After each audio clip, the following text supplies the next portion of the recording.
à votre rendez-vous hebdomadaire Info Hebdo. Merci de rejoindre votre télévision favorite SJR TV. Un programme incontournable pour tout savoir sur les événements qui ont marqué la semaine. Un tour d'horizon complet sur des faits de société, un regard acéré sur ce qui se passe près de chez vous, sur les phénomènes qui sculptent le quotidien camerounais. Et tout de suite, on démarre avec cette nouvelle qui est passée presque inaperçue. Au village de Bagou, dans le nord du pays, un agriculteur du nom de Kanamou Goldberg a été tué le dimanche 17 août.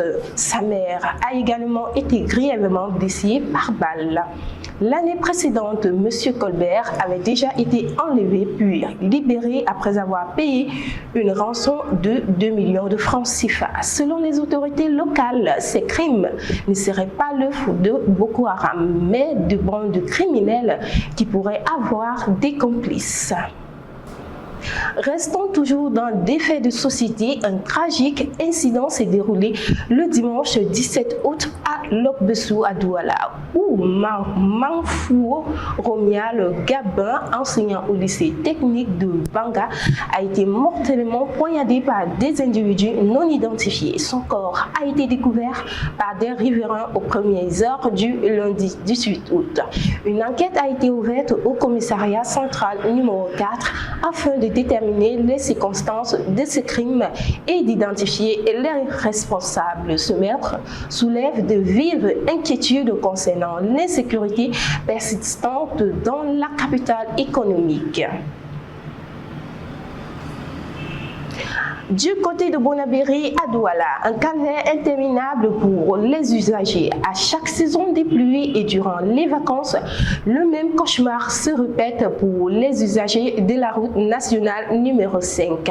La traversée de Bonabéry à Bikoko, bien que courte, se transforme en un véritable parcours du combattant. Les embouteillages monstres dus à l'état déplorable de la chaussée obligent les automobilistes à patienter pendant des heures, rendant chaque trajet insupportable.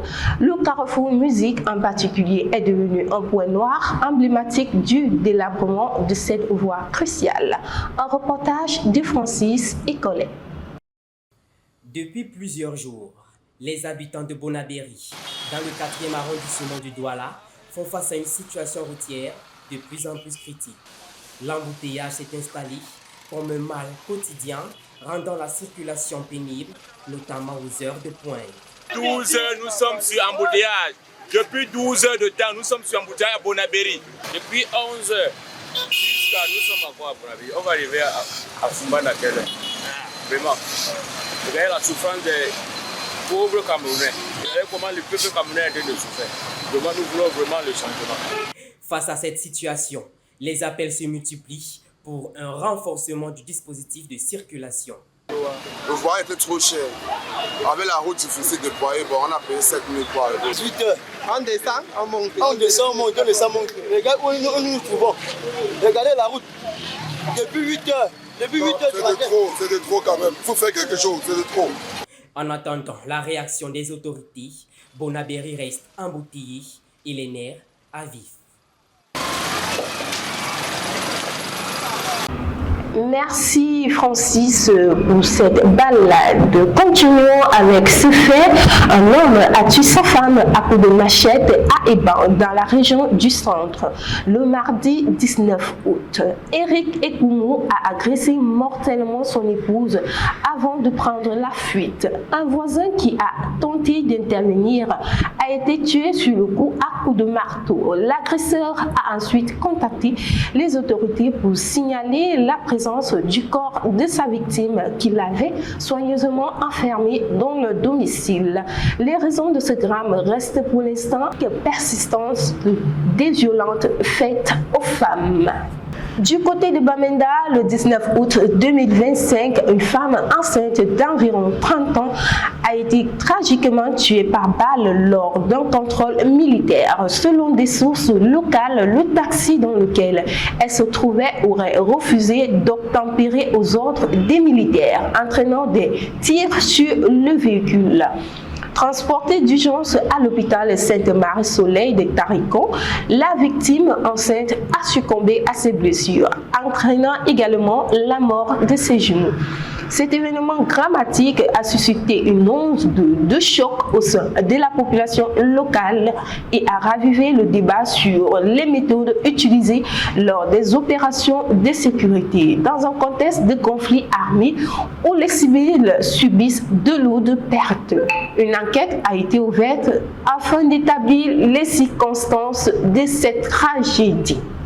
Insécurité à Douala, la population recourt à des méthodes peu orthodoxes. Ce mardi 19 août, en début de matinée, le quartier PK8, plus précisément au niveau du campus A ESG, a été le théâtre d'une scène tragique. 3 individus présumés agresseurs ont été tués par la colère des habitants. Youssouf Bema pour nous en dire plus. Les messages sont clairs. Stop aux agressions à ESG. Tous finiront ainsi. Pour ceux qui ne maîtrisent pas la langue de Molière, les images sont précises. 3 corps, tous aussi effroyables les uns que les autres, témoignant la violence par laquelle ils sont passés avant d'être arrachés à la vie.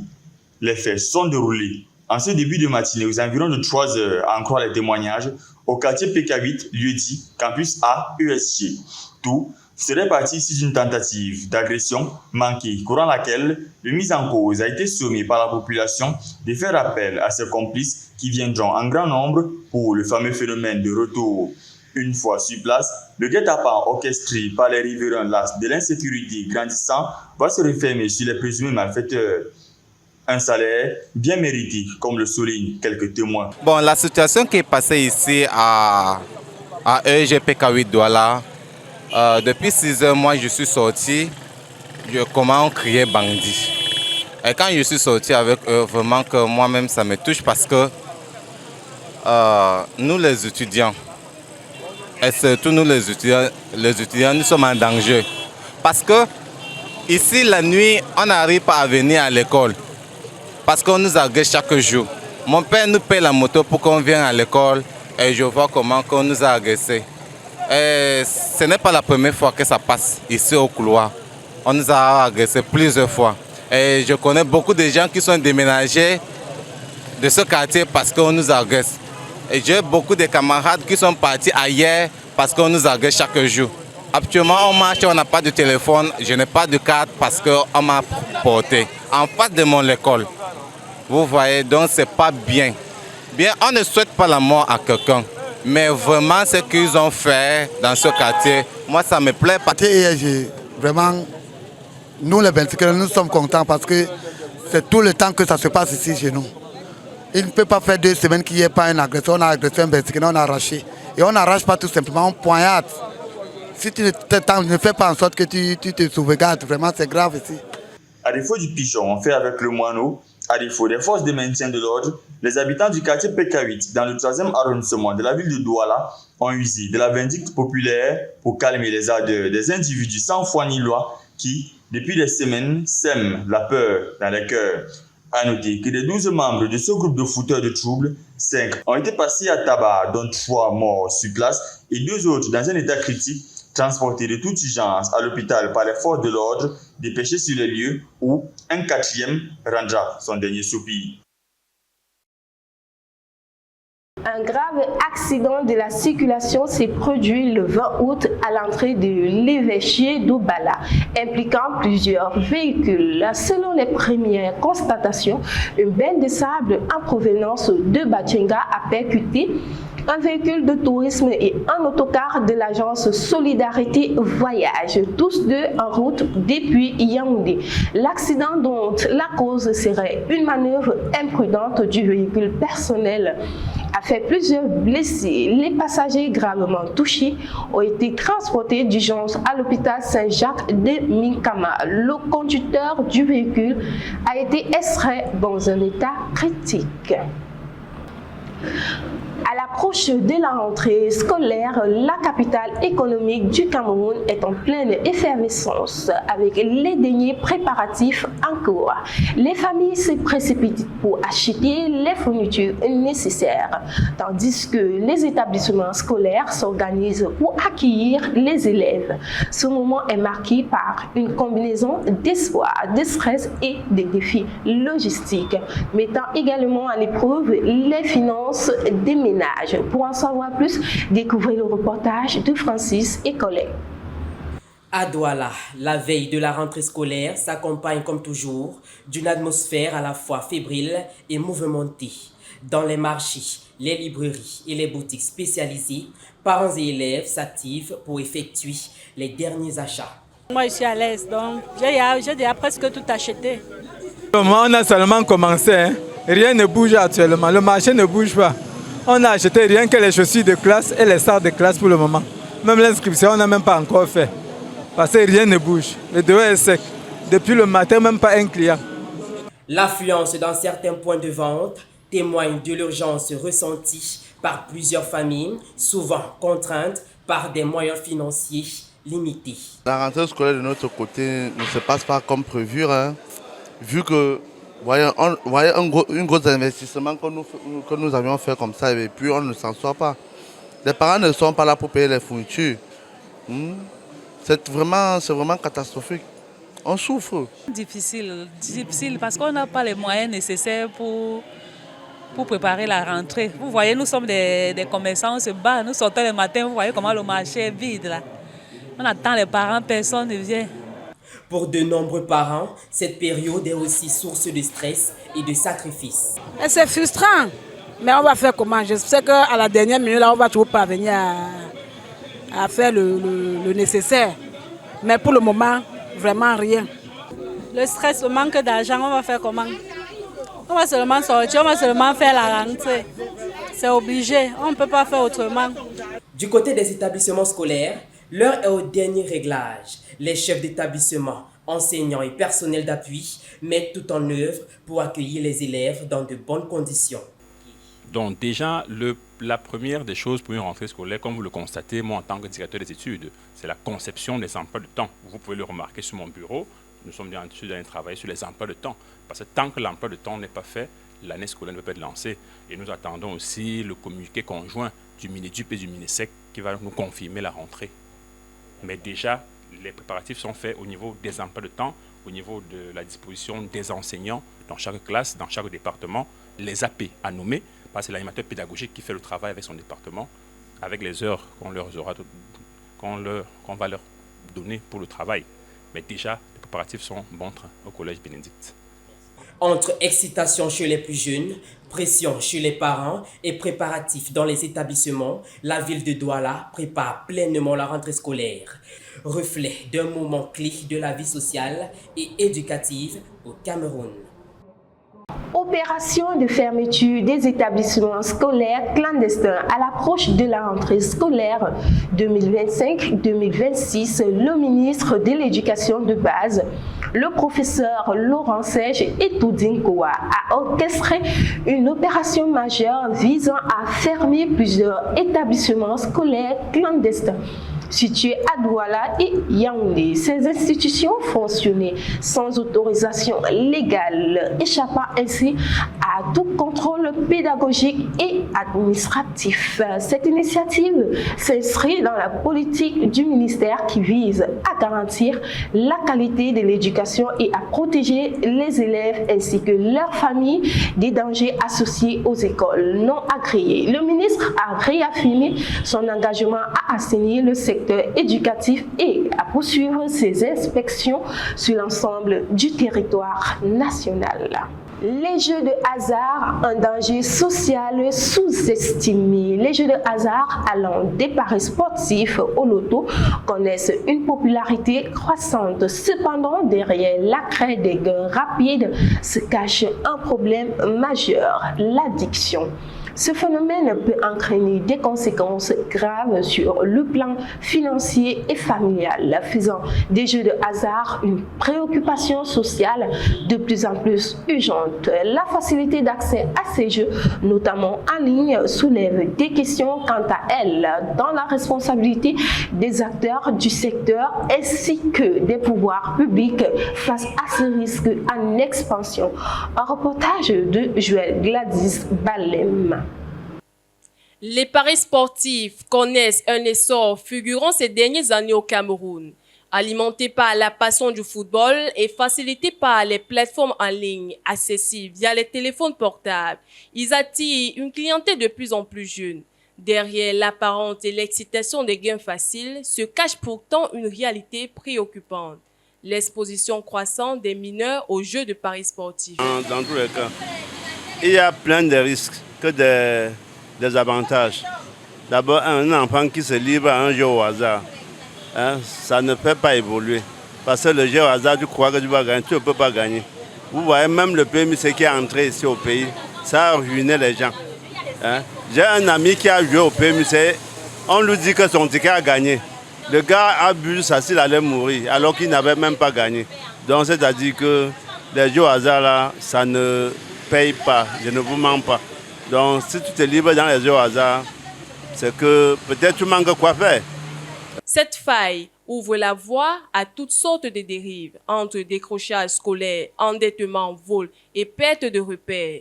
Premièrement, les enfants qui sont exposés aux jeux hasard, donc ces enfants courent autant de risques parce qu'ils sont exposés au vol et au braquage. Pour ces jeunes parieurs, chaque ticket acheté est perçu comme une chance de changer de vie, mais la plupart du temps, les mises se transforment en pertes. Chez les plus fragiles, la déception répétée peut mener au suicide. Je veux dire qui ont cru à ce genre de choses. Parfois, tu dois voir, comme récemment, il y a un jeune qui a eu à jouer à ça. Et ayant perdu, et il allait se suicider. Parce qu'il s'est dit dans sa tête que quand il perd, il a encore les chances de gagner. Alors que quand tu perds, tu as encore les chances de perdre. La difficulté que les jeunes rencontrent. Et aussi parce que si le jeu au hasard est arrivé ici au pays, ça empêche l'évolution, le développement du pays. Parce que chaque jeune veut la facilité. Et qui dit facilité, dit sorcellerie. Même les jeux au hasard, c'est la sorcellerie. Même si la loi camerounaise proscrit cette pratique aux mineurs, dans les faits, le contour reste faible. Des nombreux points de jeu accueillent sans scrupule des adolescents. Les plateformes en ligne, quant à elles, exigent une simple case à cocher pour confirmer sa majorité, sans vérification d'identité. Les mineurs doivent être protégés de ce piège qui se présente sous l'apparence trompeuse du divertissement. Le 21 août dernier, le ministère du Commerce a officiellement lancé la rentrée commerciale 2025. Le ministre Luc Magloire Barga Atangana a inauguré l'événement sur l'esplanade du boulevard du 20 mai à Yaoundé, marquant le début d'une vente promotionnelle de fournitures scolaires et de produits de grande consommation. Cette opération menée en partenariat avec des entreprises citoyennes se déroule simultanément dans toutes les régions du pays et se terminera le 30 septembre.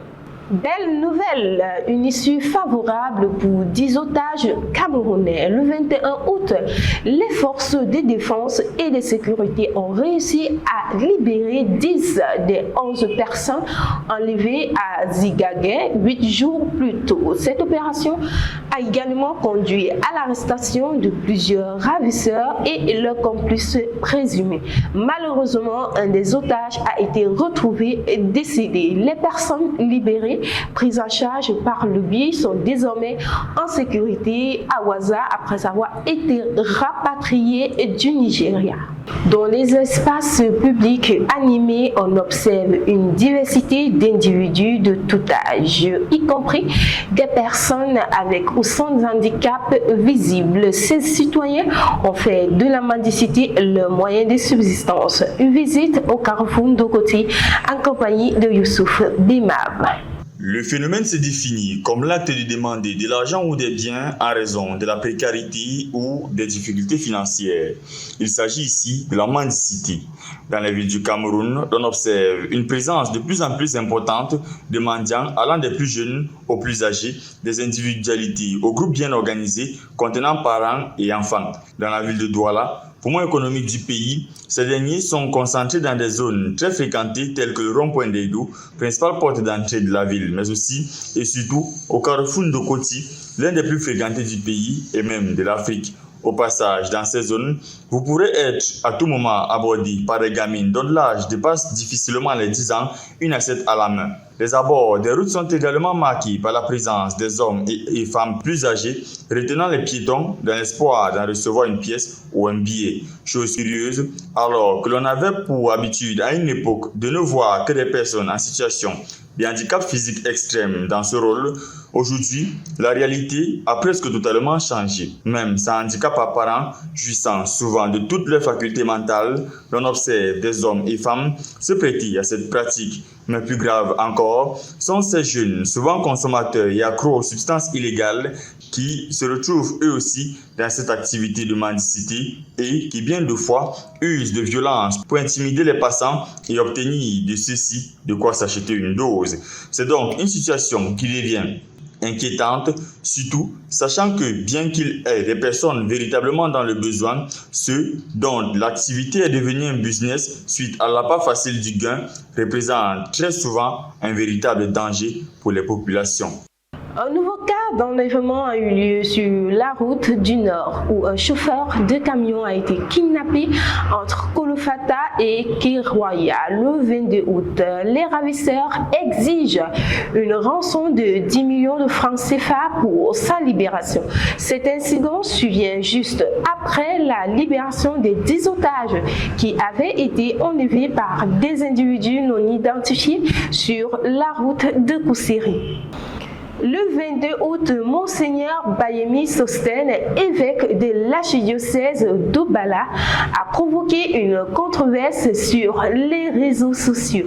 Dans une vidéo qui a rapidement circulé, il a exhorté une jeune femme de 22 ans à avoir des relations intimes avec un homme et à lui envoyer des vidéos ou à envisager de participer à une expérience sexuelle à croix avec une autre femme. Cette déclaration a suscité de vives réactions et un débat intense sur les normes éthiques et morales au sein de la communauté. En santé, le ministère de la Santé publique a donné le coup d'envoi à une vaste campagne nationale de dépistage de la maladie rénale chronique lancée le 21 août 2025 à Boya. L'initiative ambitieuse baptisée Opération 30 000 vies à protéger vise à réduire drastiquement la mortalité liée à cette affection. Cette campagne a pour objectif de dépister 30 000 personnes dans les régions du sud-ouest et du littoral. L'accent est mis sur le dépistage précoce, une étape cruciale pour assurer une prise en charge immédiate des cas détectés. En agissant rapidement, les autorités sanitaires espèrent ainsi éviter de nombreux décès et améliorer la qualité de vie des patients. En sport, dans le cadre des élections à la FECAFOOT prévues en novembre prochain, le ministère des Sports et de l'Éducation physique a clarifié clarifier la situation électorale à la Fédération camerounaise de football. Seuls les statuts de 2021 seront valables pour les élections prévues en 2025. Cette mise au point officielle met fin au débat autour de la légitimité des tests en vigueur et recentre le processus sur le cadre légal approuvé. Terminons ce programme en sport. Afro-Basket 2025. Les Lions indomptables en demi-finale après une victoire éclatante contre l'Égypte. Les Lions indomptables de basketball se sont brillamment qualifiés pour les demi-finales de l'Afro-Basket en dominant l'Égypte avec un score sans appel de 95 à 68. Le Cameroun a mené la rencontre du début à la fin, affichant une performance impressionnante pour valider son ticket pour le tour suivant. Fin pour cette édition hebdomadaire. Rendez-vous dimanche lorsqu'il sera 10h pour un tour de l'horizon complet sociétal. Sur ce, portez-vous bien et à bientôt.